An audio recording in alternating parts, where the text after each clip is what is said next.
Hello and welcome to Campaign Comrades, your favorite leftist gaming podcast. It is the end of July. We are here. All four comrades are back. Andrew, tell us about your little vacation to the Republic of Ireland. This is a duplicate that they replaced him with. An Irish robot. Yeah, I'm actually a Protestant for sure now. Solidified my stance. We know who's on the right side of history.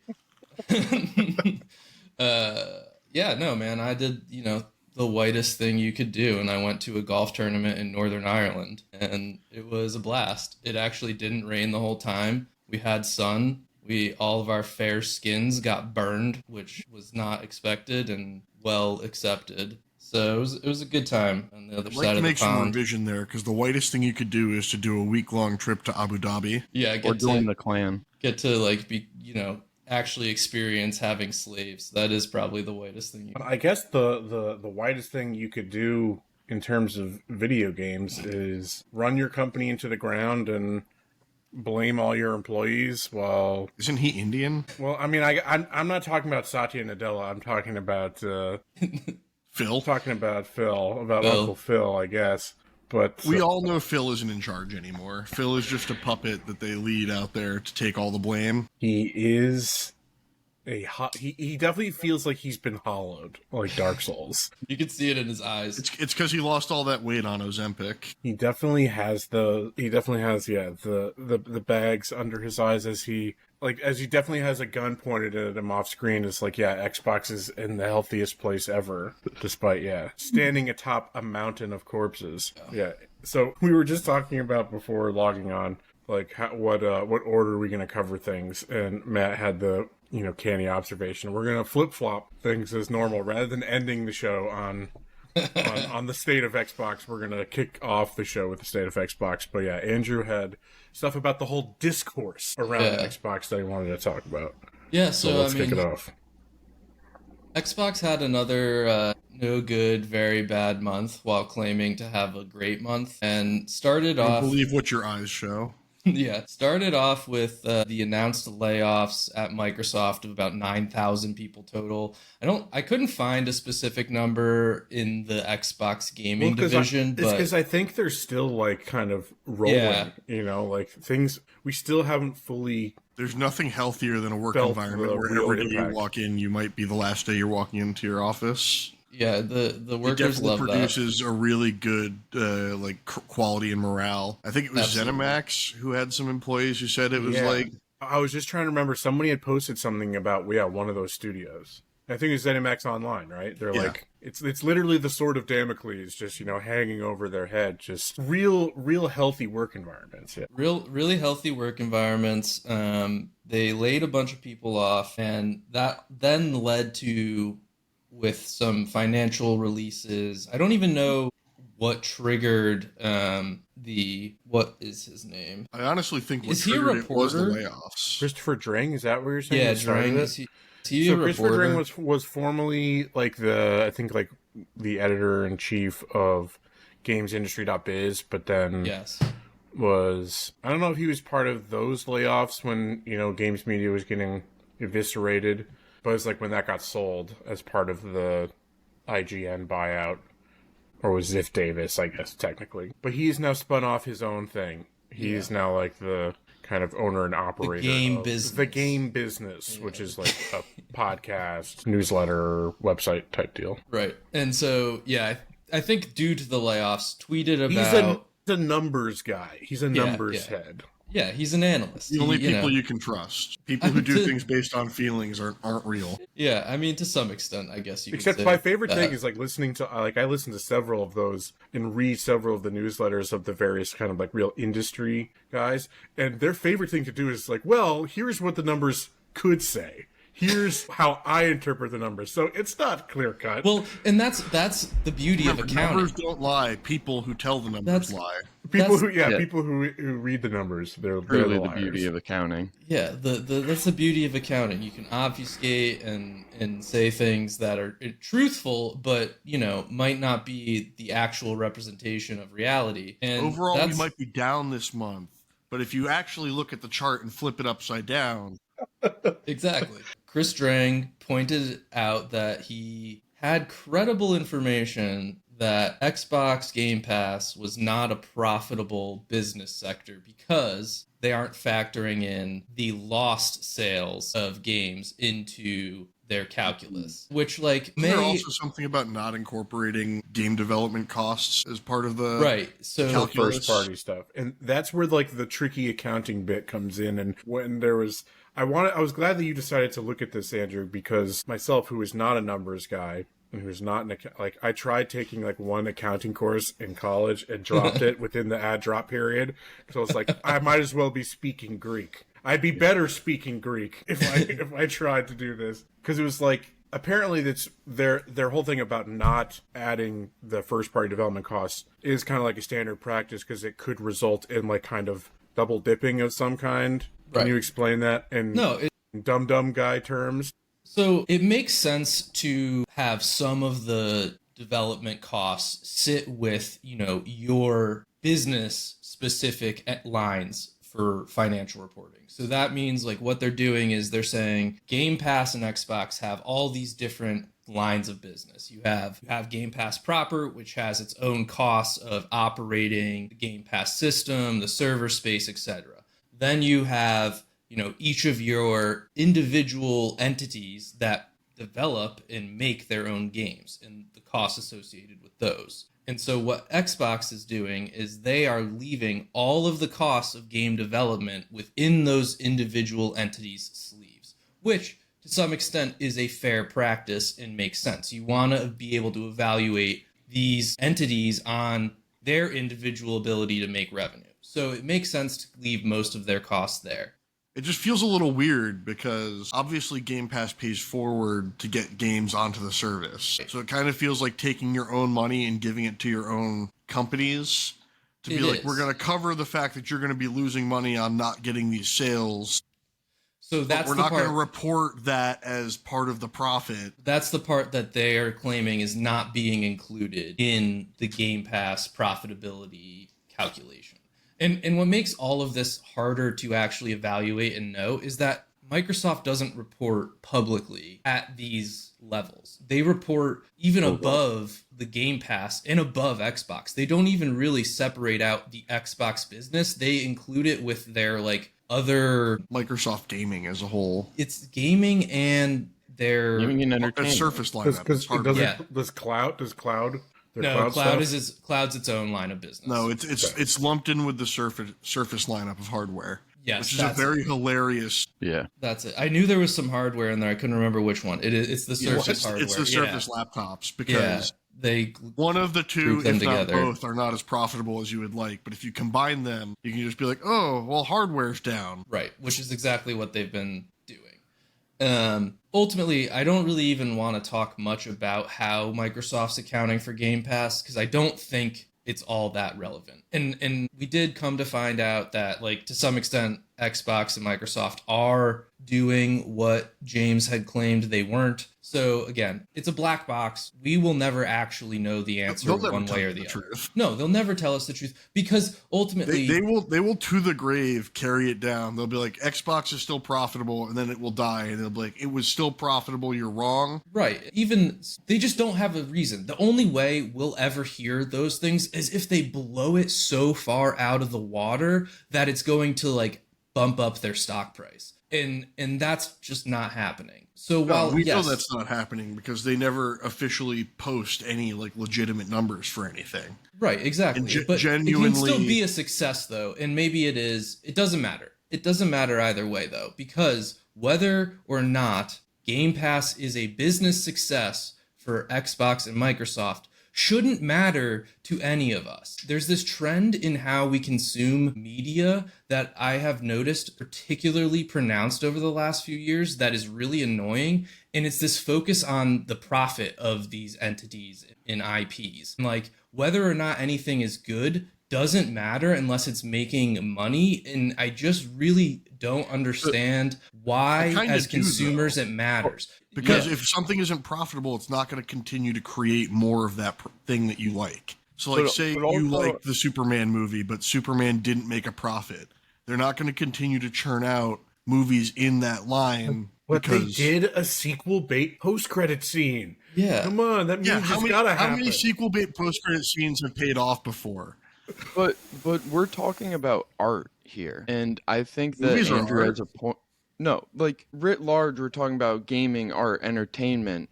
Like, I think Andrew has a point to say that the corporations, the media coverage surrounding it, has created a like this perverse idea in our head that kind of what Matt you're pointing out, that I'm only like, why even like something if it's only going to get cut? Like it, but that's movies are an interesting kind of parallel because the art form is still kind of preserved in a certain sense. There are other complications with the current state of Hollywood, right? But they will a studio will produce an art house movie that's not going to necessarily make money because they will produce the Minions made $2.5 billion. Slop the blockbuster that pays for everything else. But I think like one for me, one for you. And here's the thing. Movies is the one spot that like still kind of exists where that's not as prevalent in other forms of the industry. And you could do that with a movie because it is like an art house movie. There's a good conversation right now. The Star Wars Outlaws just had a sequel cut by Ubisoft. So if you were a Star Wars Outlaws fan, you had to have been sitting there thinking like, wow, the coverage on this is not really good. People aren't enjoying it. It's not making the money that Ubisoft would have wanted. I really liked it though. That sucks. Now I don't get a sequel in the universe that I wanted to spend more time in. That's totally fair. And my point isn't to say that consumers shouldn't have a lens of this view, but it feels like it's become the only view that matters. And I don't like that behavior from the consumer class. I think it diminishes. To sell under a certain threshold though. Because like you don't hear people worrying about the profitability of From Software with Night Rain or Elden Ring or Shadow of the Erd Tree, Scholar of the First Sin. I was thinking Dark Souls 2. He's doing Dark Souls 2, Bill. It just creeps in everywhere. But those are good counter examples to bring up because those are art. Like that is art well done that in and of itself makes it successful, and that's why it's a success. I think we just got the recent Bandai Namco news where Shadow of the Erd Tree sold 10 million copies, so a roughly 33% attach rate, and then Night Rain has led sales 2 months in a row, at least in the US. I don't think it was counting globally, and has sold 5 million copies total in the first 2 months. Outselling Mario of good art. Being good art, but I just want to get this point out that I think that you see it with everyone liking the bear, or you're like, and then the water cooler stuff is like, did you see the bear? Did you see House of Dragons? Did you see this? And it's just like this, I don't know if I have a full articulation of it, but like this perverse, like sheeple type behavior that you're only looking for like the successful things that people are talking about. Equating cultural goodness with profitability is a kind of perverted way to view culture. Yeah, I agree. That's really my biggest issue with it. And what adds to that is, I think, and this is the other part of the story that I wanted to talk about, was the Arcane creator and other developers saying that Game Pass is bad for the industry. And I think whether or not Game Pass is profitable doesn't matter, because ultimately that claim is accurate. We've seen it be bad for the industry. Even if it is profitable, Xbox is firing people. They're closing studios. We've seen more slop. We've seen trend chasing. We've seen less organic, natural, creative ideas. And I think that is what matters. That is where the conversation should be centered. It should be centered on, is Game Pass good for the industry? Is it good for consumers? And that was their whole plan. They were trying to make a new spin on the industry so that they could outpay everyone. That was in those leaks of their emails during the Activision buyout, was that they were trying to spend Sony out of the industry because they had the ability to. Right. They're just using money to try and dominate the industry at the expense of literally everyone else in the industry. And the fact that we get hung up on these conversations of, is Game Pass profitable? It's just such a miss of where we should be focusing our attention when we're talking about Game Pass. And that's what I found so frustrating. I think it's just people get attached to their consumer products because they even subconsciously recognize that that's the only lever of power of which they are able to access the things that they derive meaning from in their lives. You know, this their only way to access culture is through consuming. So they will maybe want to. I could foresee somebody kind of trying to counter the point that I was bringing up about Hollywood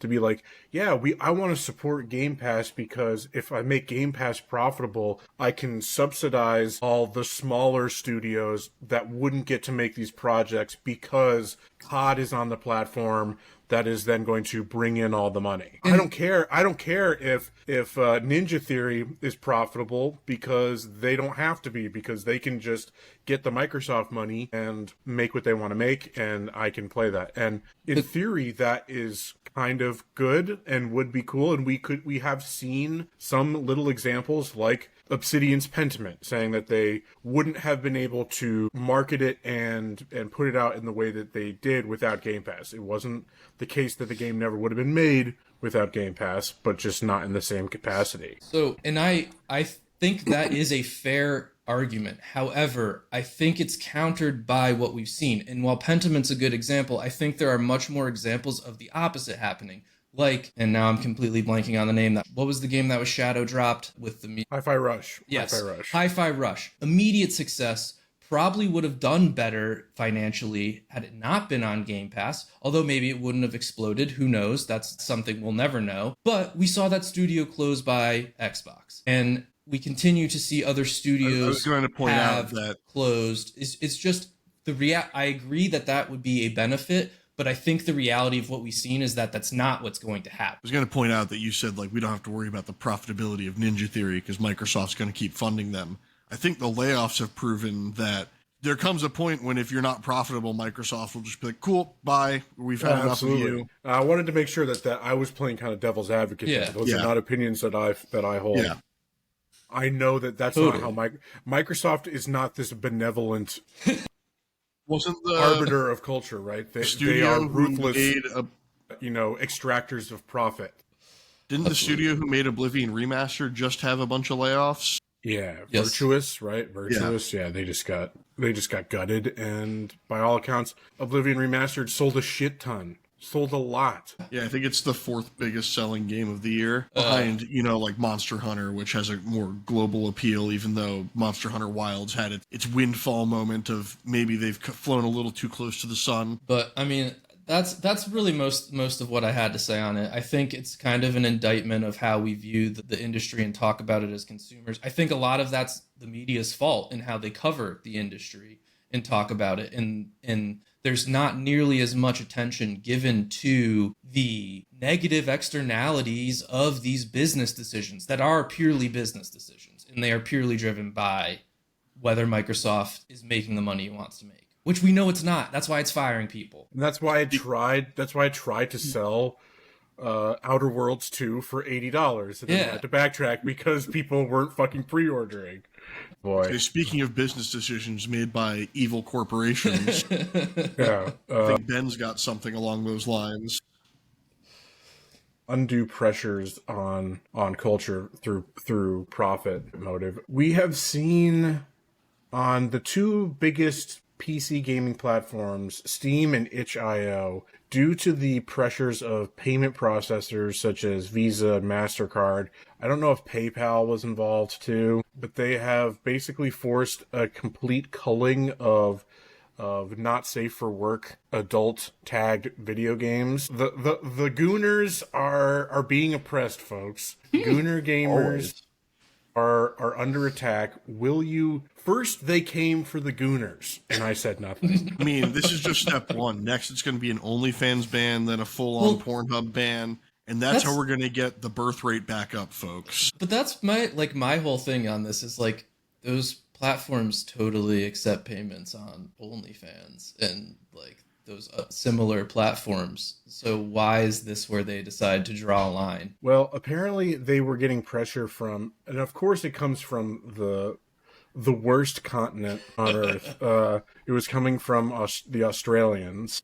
This like kind of conservative, criminals. I think like religious right group called called Collective Shout put this open letter or whatever to putting pressure on Visa and MasterCard to get rid of. And so here's where the line kind of breaks, right? What they speak to is, seemingly quite reasonable. They are against games that are depicting sexual violence, incest, I sent the FAQ yesterday. Of what? The list of reasons of why they wanted things banned off the platform. And so like a reasonable person shouldn't be like, no, I want to have incest rape game on my platform. And this was like largely spurred by a very controversial game called No Mercy, which itself had been pulled from Steam the day before this letter went out.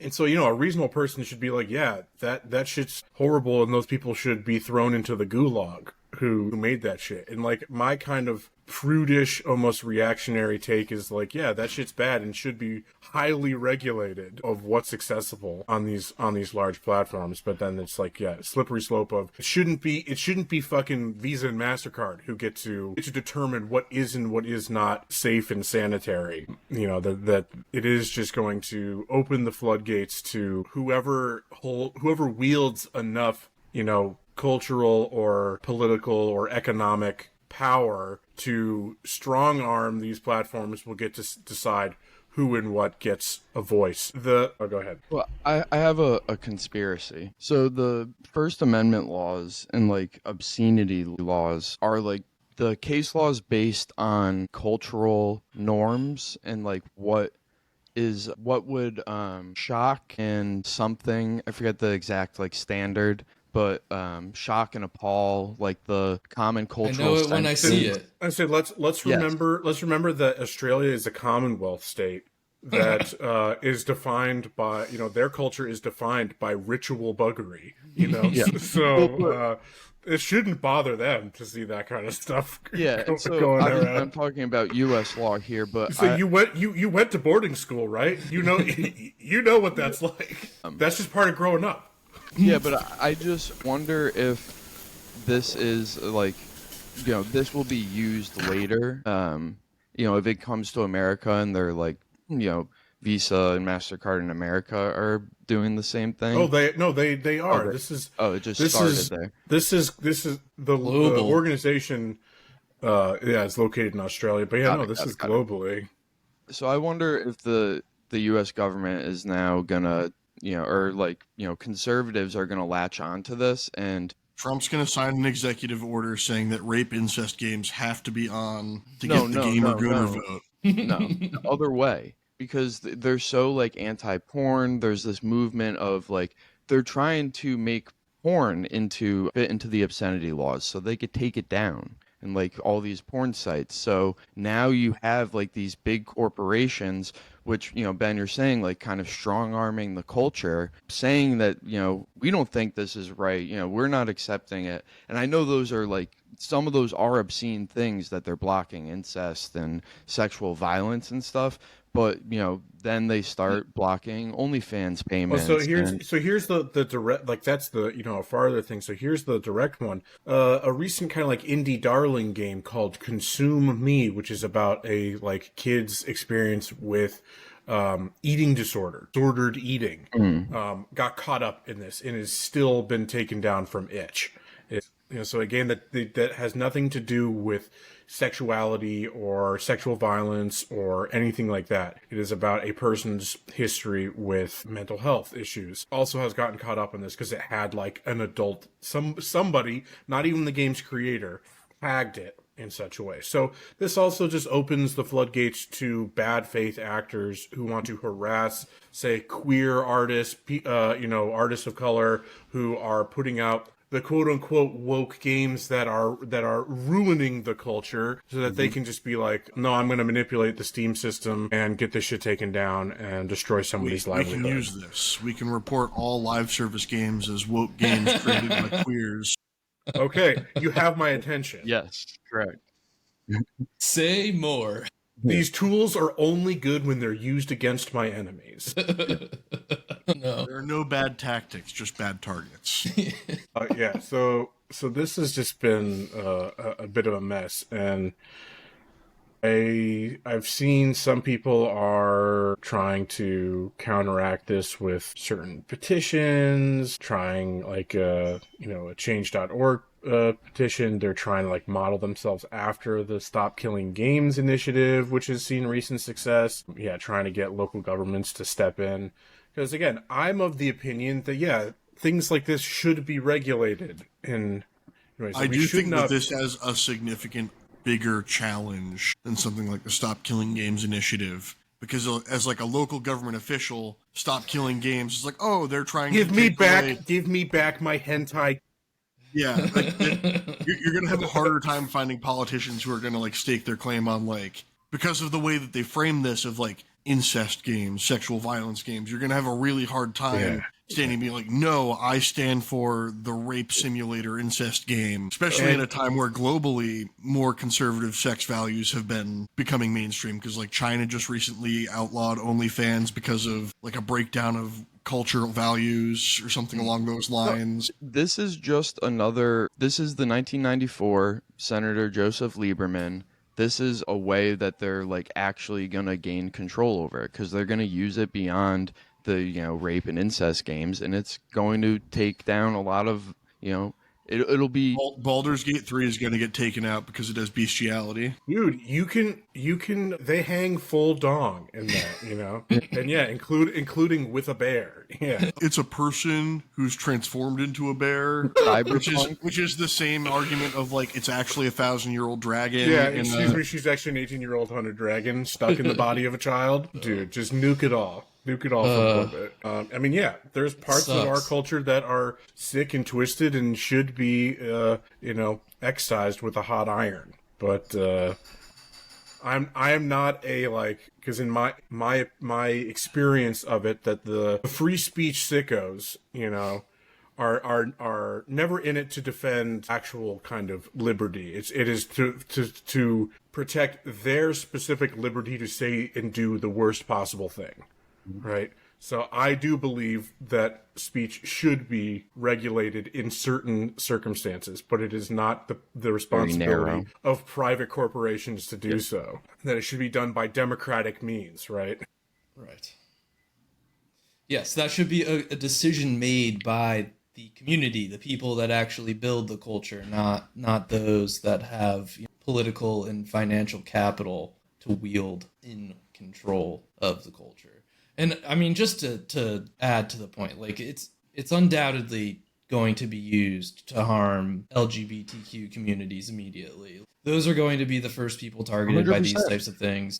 Because they're just going to lean into the gays are pedos. Right, yeah, 100%. There's just that this character has, fully consenting adult queer characters that's grooming my kid, who is stupid and will be... So just self-reporting that their kid is stupid and will be informed by anything that they witness. They see gay character, I'm gay now. You show me too many gay characters, like, what are you going to do, liberal? Come over here and kiss me? Kiss me on those soft lips?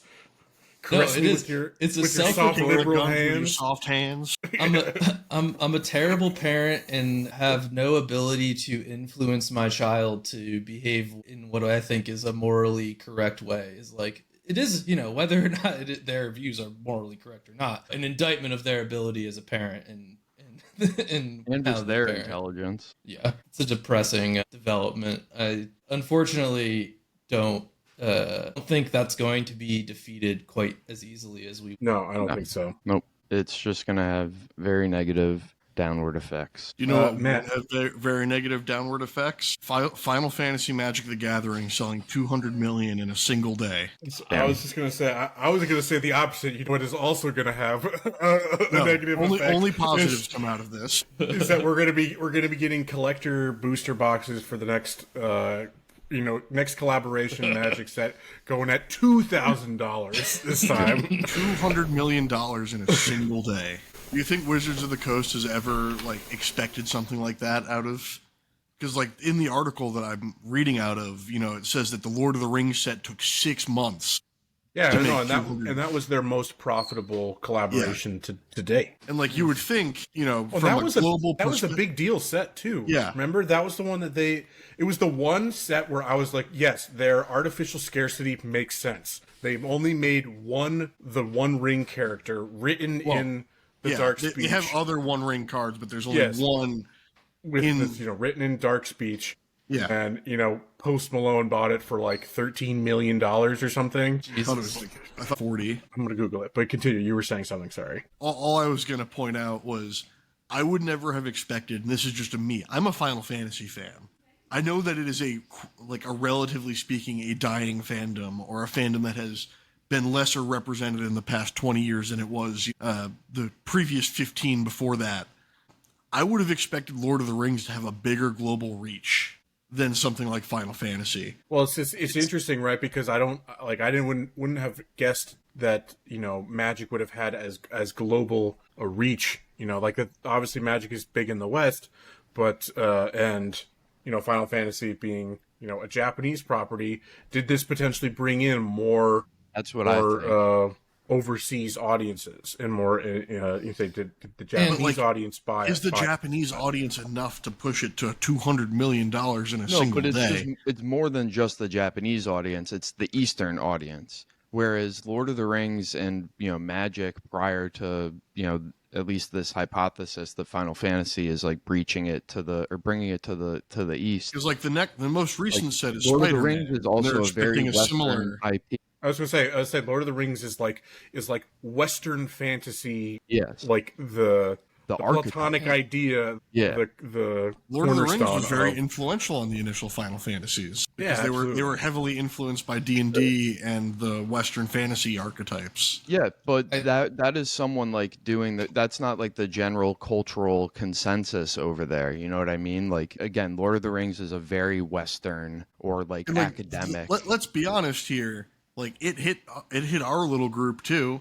Like we've got the Final Fantasy Commander decks. I went out and bought 3 collector boosters and got one of the chase cards that you can pull. Not the fully serialized traveling chocobo, but I got a neon chocobo. I wear it on a chain when I go out into public, like Kaiba. I carry it around in a briefcase. I think the other part of it is also the Final Fantasy consumer fan has been more primed in a way to buy these things and like want to participate in these additional like collaboration type events in a way that I don't think Final Fantasy fans are already collectors. Like look behind me. Yeah. Look behind me. Yeah. Lord of the Rings, there's not much to collect.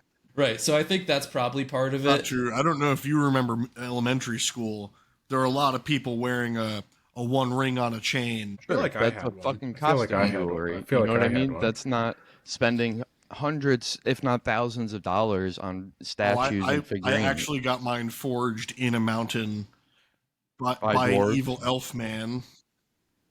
I do also wonder, just like, I don't know, how prevalent is Lord of the Rings with the under 30 crowd even?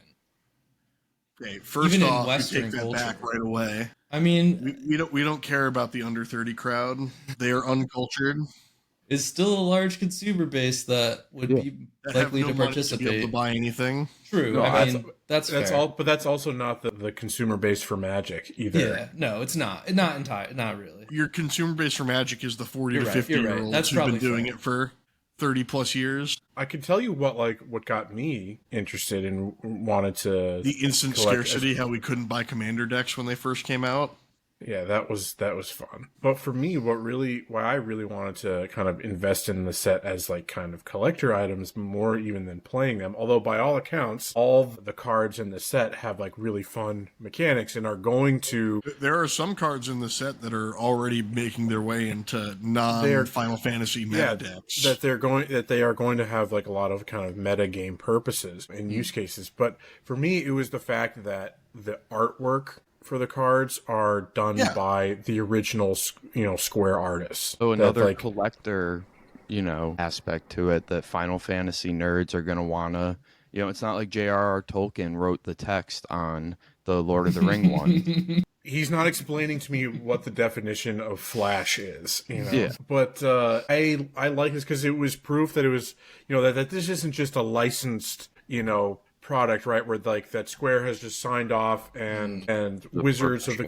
Wizards, their kind of stable of artists who, like, not to diminish their skill, although there are some of those accusations that I've been go following around enough on Magic various communities sets. now where there's been like an increasing quantity of known cards that are using AI art. Well, I personally think that there has been a slopification of most kind of Western fantasy art. It's a certain style that I don't enjoy, but that's a different discussion. So to see that such respect for the artwork through commissioning or the use of concept art or box art or whatever for the actual cards is very cool. And you can see the difference between, like, you know, I've got my Clive card, it's slightly out of reach, but, you know, you can see the difference between that and then even from the set, like the generic lands that are still Final Fantasy themed. It's like, yeah, that looks like it was drawn on a fucking computer. You know, that looks like it could be AI. You know, like, even though it's showing the highway road in the Final Fantasy 15 boys trip car, you know, that looks generic, where these look like pieces of art, you know? So that was a big deal to me. It was like to see that it was the original artist. I also think, and I don't think it plays at least a portion of it, is that Final Fantasy 16 is relatively still recent. And while it was not as popular as some people would have wanted, it still has a pretty devout fandom, and it did appeal to newer people. So I think that and includes... 7. I mean, and 7. You have the 7. Seven's always going to be super popular. For sure. But, you know, bringing new people in. Yeah. So I do have a question. Are you two happy that this means you're going to get like 100 more of these over the next 5 years? Potentially. What specifically of like collab commander decks? I mean, that was always going to happen. Yeah, it's like they're doing Spider-Man right now. Spider-Man's the next big collaboration they're doing. It depends. It depends. I like some of them. I choose not to engage with the ones that I don't like. How many others have there been? Like at least 5 or 6. Well, of these, the collaborations are slightly different in that there have been these... There's secret layer collaborations, which are smaller. Yeah, those have been a thing for a while and vary by whether they're collaborations or just different reprints of different things or style changes. Secret Layer is kind of its own little different thing. But then these, like, I think it's called like Worlds Beyond is like this new kind of push. So the 40K ones, I'm pretty sure were the first one. The first one that they did. I believe D&D was. Oh, you might be right about that. It was a couple years before 40K. D&D, it just wasn't a commander deck. I think it was just a normal set release for like the normal. That's a little bit different. But it was Worlds Beyond because I remember buying the packs. Okay, but I can look it up because then with the 40K ones, they had just been commander decks. That Final Fantasy had been the first of, at least I guess, then this kind of current version of Worlds Beyond to have a full standard set release alongside to make it into the Universes Beyond. Universes Beyond, that's right, yeah. Complete list of Universes Beyond. But so they did 40K, they did Doctor Who, those two and Lord of the Rings are the only ones on the top of my head that I can remember. Avatar is another one that's coming up. Upcoming. And is that Avatar The Last Airbender? Yeah, Avatar The Last Airbender. Because they did. That's right. Yeah. We looked at that, and that fits really well too. Oh, that fits so perfectly too to the kind of the color mana system. That works really well. Hatsune Miku Secret Lair is one of the most profitable. Has some of the most expensive cards in the set. Assassin's Creed, Fallout, Clue. Oh, Fallout. They did Fallout. Jurassic Park. Come out. Doctor Who. Damn. I still see the Fallout and Doctor Lord of Who the Rings a lot. I still see those a lot at my friendly local game store. D&D, Transformers. All right, so they've done a lot more. Of these the Magic cards trans. Yeah, what's next? They're going to do anything they can. Universes Beyond. What's it called? Hasbro connection. Secret Lair, Street Fighter, Fortnite. Arcane, Stranger Things, Walking Dead. Are you saying they do count Secret Lair as? Yes. Yeah, but it's a different thing because again they're not Not full the commander runs. decks. Yeah. They're not full runs, or they're not full runs, That's where the Sonic or yeah, cards commander are. decks. Yeah. Sonic the Hedgehog is a Secret Lair. Yeah. Cool. The Avatar one excites me. That's a cool idea. I agree. That one will Definitely probably works well. also sell out immediately and become a resale market nightmare. Yeah, I wonder if the creators are going to be involved, if they're going to do something similar with the artwork. That if Konietzko and DiMartino are going to be involved, because they've like come back to the franchise. They just released teaser stuff for the next show that comes out. It has kind of come full circle though, because like Magic didn't used to, like I've been in enough of the communities now where they didn't used to have this type of a resale market or like running for restocks type of issue, and it's kind of become like the Pokemon like craze has just kind of like bled into Magic, where it's like you got to get there to get the restock so that you can go buy 27 of the packs before anyone else can. And like Costco, when they were doing their bundles of the Final Fantasy Magic cards, were specifically, I think it was 2 per customer they were allowing as a means of preventing people from going in and picking up a whole pallet and walking to the register. No, but I think that is right that they've taken a nod from Pokemon and Yu-Gi-Oh! Not only in how they're making sets, like, and releasing them to, like, with the scarcity, but also the gameplay, like evolving the gameplay and changing the meta of it as well. Because I think that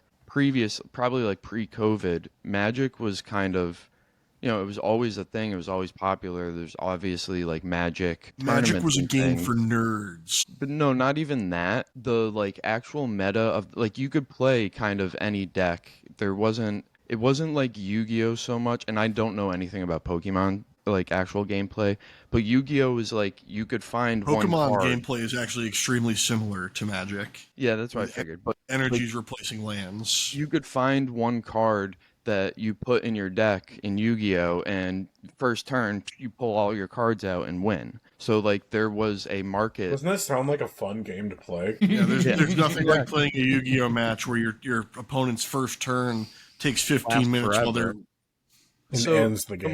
My point being, Magic is kind of, not so much with that one card that could win, but like because Magic has a slower start. Exactly. So they've implemented it how it fits their system to create this secondary market and the scarcity in their primary market that in a way mirrors Pokemon and Yu-Gi-Oh's like long-lasting presence. And like I'd be lying if I said that I don't quite enjoy the videos of the fat neckbeards trying to run in front of each other to get to the Pokemon vending machines and like the fights that happen. But like that's also bad. Like I shouldn't be consuming that stuff because that forces people to do it more for viral effect. And like there was a video recently of like a mom filming her like 7-year-old child checking all the vending machines trying to buy Pokemon cards. And it's one of those like don't put your kid on the internet like that because you're marketing off of their sadness and disappointment in a way that just don't put your probably kids on the shouldn't be internet. publicized. Period. But at the same time, you're not going to shame scalpers into stop scalping. Yeah. That's not going to happen. They have no shame. They have no empathy. They have no if feeling. anything, that makes them want to scalp even more. They thrive off your misery. They see you walking into Target with your 7-year-old child, and they need to run it in front of you to make sure that kid doesn't get to the vending machine first. So on the inverse of this, like Magic, looking to Yu-Gi-Oh and Pokemon bump their secondary market, etc. Yu-Gi-Oh now looking at Magic and looking at how to make the game more fun instead of just one turn. Because you're saying, how like turn he has a full field of Uber monsters, a full back line, and I've drawn a card and I've already lost. I play Pot of Greed. Bet you didn't see that coming. That's a banned card. Yu-Gi-Oh has created their own version of the Commander deck. Which domain. The domain expansion kind of runs similar. How Magic has stayed popular in terms of its actual play through Commander. Commander is the most popular format to play. Yeah. Like, people don't really like to play Standard that much anymore. Yeah, and, even Yu-Gi-Oh had been experimenting the past couple years, like in their official like tournaments and stuff, bringing back different formats where there's different ban lists and limited cards and things like that, so that you could have a little bit more fun, because they had, I forget what they called it, but it was essentially like the original format. There's like 3 or 4 that they came up with in order to try to get, I think, more casual playership than just the fucking neckbeards that, you know, could spend That need 2,000. to be reminded to wear deodorant to go to a tournament. Yeah, so I do quite enjoy all the the different creative ways that they've created. Like Hatsune Miku says, you should be wearing deodorant if you want to play. Ew, you're stinky. Isn't there a card? Why? There's a card in Yu-Gi-Oh, if I remember correctly, that requires you to like get up and like shake the hand of your opponent. Yeah, to get it to like ties coerce that bond, I think. Something like that. And it got banned not because it has like a negative effect, but because people were getting so gross to force people not to shake their hands. But immediately just sticking their hand in their ass, and they're like, yeah, sure. So Yu-Gi-Oh has now created their own version of Commander. At least as of right now, it doesn't seem like they'll probably do Commander decks that would like re-release older cards. They'll do pre-cons. Yeah, but they're not. I mean, Yu-Gi-Oh's always had pre-cons. They had the starter and structure decks. So they're not like creating. So as far as I know, like creating specific cards for Commander. You could use any card in the game. There's a specific ban list. It's a little bit smaller. That's exactly how Commander works. Exactly. There are no Commander specific cards. It's just there are maybe unique ban lists, and that you have to. But my point being, construction is formatted in a particular way. Yeah, my point being, Yu-Gi-Oh is not going to be doing licensed properties for like specific Commander sets. Like they're just going to continue releasing. They could do a Looney Tunes one. They have a tune version of. So too bad tune cards are some of the most trash cards in the game. But so the way this works, and I think it's pretty interesting. Dude, Pegasus made me think that they were OP. So you know Pegasus was 23 anime. Sorry to keep distracting from you, Mike, but I saw that recently and it was like, holy shit, the man with long white hair was Platinum Blonde died. You know, for the effect.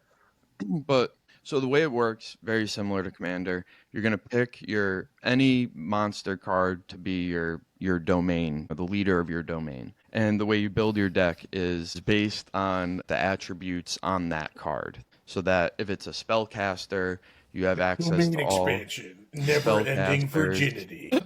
You know, you would have any card that's referenced in your command or your domain card, like you could use that card even if it's not within the domain, based on like the attributes, etc., etc. The interesting thing is in your 60 card normal deck, no repeats. You can have repeats in your side deck, which is like 15 cards.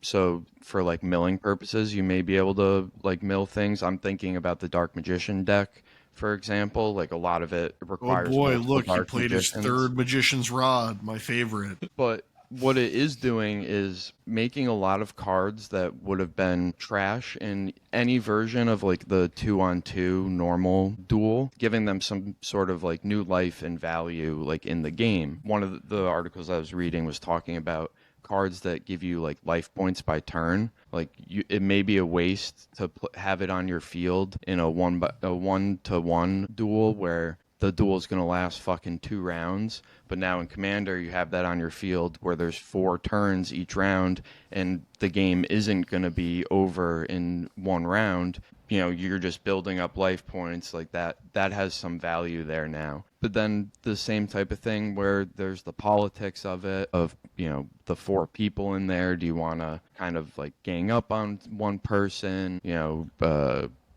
clear the field, you know, all the same things that we've been dealing with in Commander. I love to bully in my casual card game formats.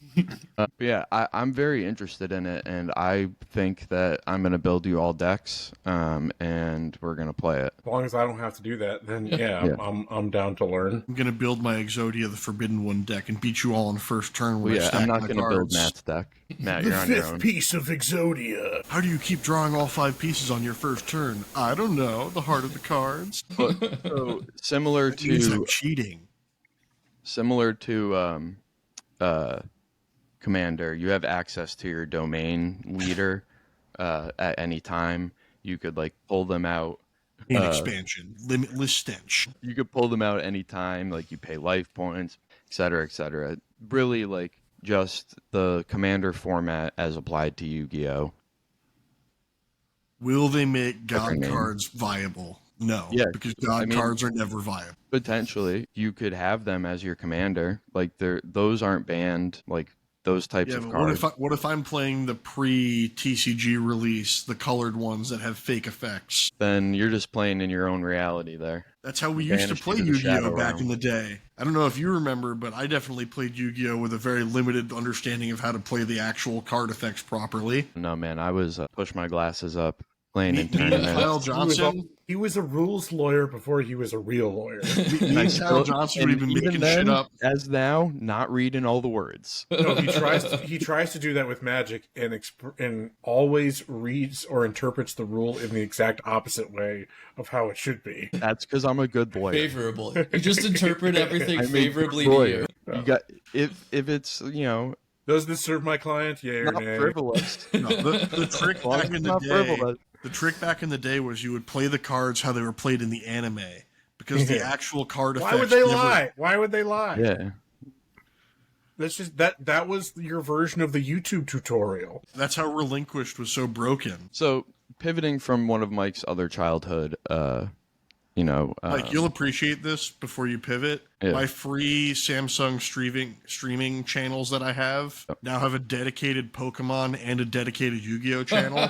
Very nice. That just run the old anime episodes. I love that. So for Pokemon, they're doing the anime, not the. Do they throw in the movies now and again, or just right now? It's just the anime. Because I'm pretty sure Yu-Gi-Oh the movies are on too. YouTube. Like a lot of them are free. Who can forget the Yu-Gi-Oh movie where you went and you got a card that was absolutely dog shit? Hey, someone found a Mew card from the Pokemon 2000 movie. I had a Mew card. Yeah, you need to go down to your dad's house and look for your cards. I'm gonna It's gonna be like an archaeological dig. Yeah, I'm just gonna go to your dad's house. I'm gonna call him and be like, "They're mine now." Matt doesn't want to come get them. I'm taking them. He's gonna be like, "Get them out of my basement, thank you." I'll give him a nug, and then I'll be on my way. There's gonna be so much shit back there that could actually. There's original Godzilla figures. There's Transformer toys. They're mine now. They're mine. I have Zoid models back there. Yep. I'm gonna put a fucking mask on so I don't get mesothelioma. And I'm just gonna go digging in the basement. You see, you're thinking that because my dad smokes a lot of cigarettes in his house. What you're missing out on is he doesn't hang out in the basement anymore because it's kind of moldy. That's what I'm saying. The mold isn't mesothelioma from asbestos. Yeah, from asbestos. There's no asbestos in my basement. Mold, asbestos, whatever. You never know. You never know what you might uncover. Yeah, exactly. No, it's a post 80s house. There's no asbestos back there. It was used for swinger sex parties, though. That house is extra fire retardant. It's extra flammable. It's extra. So yeah, going from Mike's childhood Yu-Gi-Oh playing to Pokemon, we had a Pokemon Presents. I'm gonna cover it briefly. There's not that much to cover. Pokemon Friends. Surprisingly, there was nothing about the Pokemon TCG, right? There was nothing about TCG Pocket either. Nope, not really. How am I supposed to spend $30,000 real life dollars on digital cards? I have not spent any on those digital cards. They did release some new sets in the TCG, but it's nothing crazy. It was just Mega Evolutions. Ooh, speaking of Mega Evolutions, is that the one that everybody hates? The Mega Evolution Dragonite? Right? Yeah, I was gonna get there. So for years, since Mega Evolutions came out, why not Dragonite? Perfect candidate. Great Pokemon. Everyone's always been a little upset with his design because Dragonite or Dragonair is so cool. The blue snake, it's shiny as pink, and then it evolves to Dragonite and it becomes this. The shiny Dragonite is orange, puke green. Yeah, and then puke green, shiny. So this is Pokemon's opportunity to, do Dragonite do him justice. Treat him fairly. Treat him like they treat Charizard, their golden boy. One of the issues I think that they faced was there's so much fan art around making Mega Dragonites. I don't understand the quotes on the fan art. It's How not sexualized are they, Mike? no, Dragonites are hard. It's not Gardevoir. This isn't Gardevoir. There's no sexuality around Dragonite. Dragonite's ace. Just look 100%. up Dragonite inflation and tell me there's nothing sexual about Dragonite. But people have been making fan art, so like a lot of the ideas that might have been good ideas they're better than this, but they limit Nintendo's ability to create stuff without outright stealing, and they could steal and get away with it fine, but just pay the person, pay the person. That's so washed out. I can't say shit. Can't see it. But so now we get a Dragonite that essentially all they did was add a Dragonair little ball thing from his tail onto Dragonite's tail and give him wings on his head. Did they also it's just a still shot that I'm looking at? Did they also give him the offensive Asian eyes where his eyes are now closed and just slits? That's what it is in this still shot. That might just be what it is. A still shot of he it. He might just be blinking in the still shot, which is an odd thing to have for like a trailer still. It's weird. The official. The one I'm looking at, he's mega evolving. He has his eyes open. They gave him like Hermes wings on his feet, and like some wings on his shoulder, and then the big wings out of its instead of the antennas. Don't change any colors. Truly, he has a NES quality to him. Yes. Yep. You read my mind. So they made Barney with wings in just different colors. And again, his shiny's not going to change. Like, just make him outright pink. Like, there's so many things they could have done, and they just fucking fell flat on their face. They got slapped in the face with his fucking Dumbo wings, because that's what he looks like. He's Dumbo.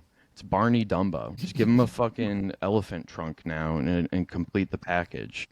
Okay, but he doesn't have the elephant bonanza, so he can't do that. But yeah, so I'm very upset about that, because I had low expectations. I knew it was going to be trash. I knew it was going to be something like this. They weren't going to, give us what we wanted. So I was kind of, whatever. I'm still going to use it. I still love Dragonite. They did my boy wrong. Can you circle back to Pokemon Friends? Is it basically just like a Wordle, but for Pokemon? It says like daily Pokemon themed brain teasers. That just screams like a Wordle clone to me. Yep, I think so. And like I'm looking at this still shot. There's like a Tetris looking game. Pokemon like grids. The what in fish in, type like, you want to fuck. Where you have to like make the fuses connect. You have to like turn the individual things in like the mini games in Spider-Man. When you're like doing stuff as Peter, like the tech stuff, when you have to like turn the voltage to create a voltage chain. It looks like shit like that. You're doing the science games from the what was that kid game that I like mentioned in like it was like the very first episode of the podcast. It was like one of my formative gaming experiences. Gadgets, something else, right? And I couldn't remember the name of it, but then our old editor Nico. He was like, he messaged me. He's like, I played that game. I remember it. Here, you can still play it on Internet Archive. Hilarious. But like, you would literally, do circuits. Teach you how a circuit works. One of the other things I wanted to talk about from the presents, and then I have one other after that, but that one's quick, was the continued creation of all these stop motion animation Pokemon series. So they're doing more of the Pokemon concierge. Gizmos and Gadgets is the name of the game, by the way. So they're doing more of the concierge episodes, but then they're also creating a new one called Pokemon Tales: The Misadventures of Sirfetch'd and Pichu. That will be another stop motion animation project. I've seen like maybe part of an episode of Concierge when it first came out because I wanted to see it, but it's like cozy gaming feels type thing. Like, it's just cool animation. I always appreciate stop motion. Me too. And that's why I really think it's cool that they're doing this. And I think it's a good IP to kind of do it with. And it could really be anything because it's just like this cozy feel with like ambient music and things and Pokemon making noises, and the animation is cool. So what is the Sirfetch'd and Pichu? So Sirfetch'd is a new evolution a couple generations ago to Farfetch'd from the first generation, and he evolves and he's like a knight essentially. It was from when they did the Galar region, which was like the UK. So it's just Pichu, which is the baby version of Pikachu, and Sirfetch'd having misadventures. He has a reed sword. I thought it looked like a leek. Yeah, like a leak. leak. That's what it is. Leak. You Yes. say it's absolutely a leak. Yeah. Sorry. So he's aping Hatsune Miku. Well, I mean, Farfetch'd has always had a leak. No, I'm bullshitting. Yeah, so then beyond that, the only thing I'm also excited for, well, actually, I forgot about one thing. So, two more things. I'm excited for the Pokemon, what the fuck is it called? Champions. We've And they talked gave about like, that one. yeah, they gave just a release, a general release date of like spring 2016. Is Or that not the 20 next? or like Stadium, and they took, you could like, it connects with Pokemon Home, so you could like put any of your Pokemon from like any games in there, and then you could just separately battle, and it's on mobile and Switch. But the other thing I want to talk about, and there's more Pokemon Sleep. yeah, fuck that. Who can't get more Pokemon We're Sleep? getting a Pokepark Kanto in Japan. They're building in a section of one of the other like amusement parks that's already there. They made a section that'll just be devoted doing it to. off of Nintendo Land. No, it's not Nintendo. That's in a different city or town. I don't have it in front of me where. A different prefecture. So we're But going to have to go to all of them. And then each of us is going to have to buy a life-sized original 151 Eevee evolution. No, we got to share Vaporeon though. No, I'm going to stick with my Jolteon. Thank you very much. That's fine. You can get Jolteon. We share Vaporeon. Requirement. Oh god. But yeah, so they have like a wild area. They have like towns. Like I can't with a wait for it to have Pokeshop. actual genetically modified Pokemon. Yeah, Gonna cost that's it by. Yeah, that's my Poke update from Mike's Pokemon Corner. When does Z to A come out? And so when October. I think. So or when can we October. plan around not hearing from you ever again? Well, I need to get a Switch too first. You can so. play it on Switch 1. I'm not gonna buy it on Switch. I'm not. I think if I so remember you reading, can. You can. it might be, this might just be fever dream, but I think I remember reading that in particular Z to A will be, if you buy the Switch 2 version, it'll still be playable on Switch 1. How would that work? It would be like if you buy the Switch version, you just get an auto upgrade to the 2, like you did PS4 to 5. Because I think it was the other way around. But it would only be digital then, because you can't buy the physical and stick it in. The cartridges are the exact same dimensions. No, they're the same. But doesn't it have the little ticky thing on it? Doesn't have a tab on it, no. I thought they did the 3DS. Yeah. Well, the thing that's different is it's red. That's the only difference. But Mike, So you need to order mechanically, to order the Z to A Switch 2 bundle. Essentially. With the shitty Dragonite fucking wings on the back. Is there a special edition? I don't think there is. I'm pretty sure it's just, I don't think you're going to see any special edition Switch 2s for the first year or two. And I was just joking. Because that's how they handled the original Switch launch, was you sell a basic model, and then after a year or so, that's when you start to leak out the limited editions, the special editions, and that's when I will have a massive collection of $85 Switch 2 Pro controllers. I mean, at this point in our retirement, we just have to start a video game museum. Like, that's our retirement plan. All of Matt's. I mean, Yeah, largely except Matt, people involve all me of like ours yelling at collectively. children for touching things. Get your grubby hands off that controller. No, it'd all be cased You were just under eating a glass. lollipop. You put Where it are behind your glass. gloves? Yeah, no, it's under glass. My nephew was here this past weekend, and Did The he go rule- bonanza? he did. And the rule is that we're not allowed to go play video games until he has thoroughly washed the stickiness away from his hands. And it Nice. became very Love it. sweet. Like, it became very Yeah. sweet. He would after dinner, he would without even being told or whatever, he would go over, wash his hands, and go whisper to my sister and be like, "Are these clean enough?" He's very Well sweet. trained. That's he's adorable. He's a sweet kid. I mean, that's just good training in general, because children should be washing their hands more frequently. my He God. might not get foot and No. mouth disease nearly as often. He's Yeah, so but he gets sticky. it now, so he doesn't get it later. Keep putting his hands and feet in dirt. Rub it all over his face. You can let him do roll that, around. but you don't need to be dirty and touching books and Yeah, sure. Yeah, no, you don't get the adult sick. That's the thing. All right, folks. I think that's going to do it for our July news roundup. We will. We've got one more thing, and it's fast. In a world where 4 consoles are selling simultaneously during 1 month, would you deny the fact that Nintendo would not only have one but two of the top 3 selling consoles? I just wanted to call out that I predicted that in the previous, I think it was the previous news episode, that we were going to see Microsoft finish 4th in June behind both Switch 1 and Switch 2 alongside PS5. You weren't wrong. Switch 2, fastest selling console in US history. It is embarrassing for Team Green. All right, so that's going to do it for this week. We will be back next week with a trip down video game history while we play Metal Gear Solid. You won't be able to see me because I'll be under a cardboard box. Just invisible by Duran Duran playing the whole time. All right, so we will... I want to get just a little bit of a tease. Andrew, how much are you struggling? How painful has it been for you? That was kind of my experience. So we'll talk more about it. I really enjoy sticking to walls every time I try to move. Well, I've definitely soft-locked myself a couple times. All right, we will talk more about that next week. Until then, you can follow on all the social medias. We will see you next week. Is not a Night Rain episode.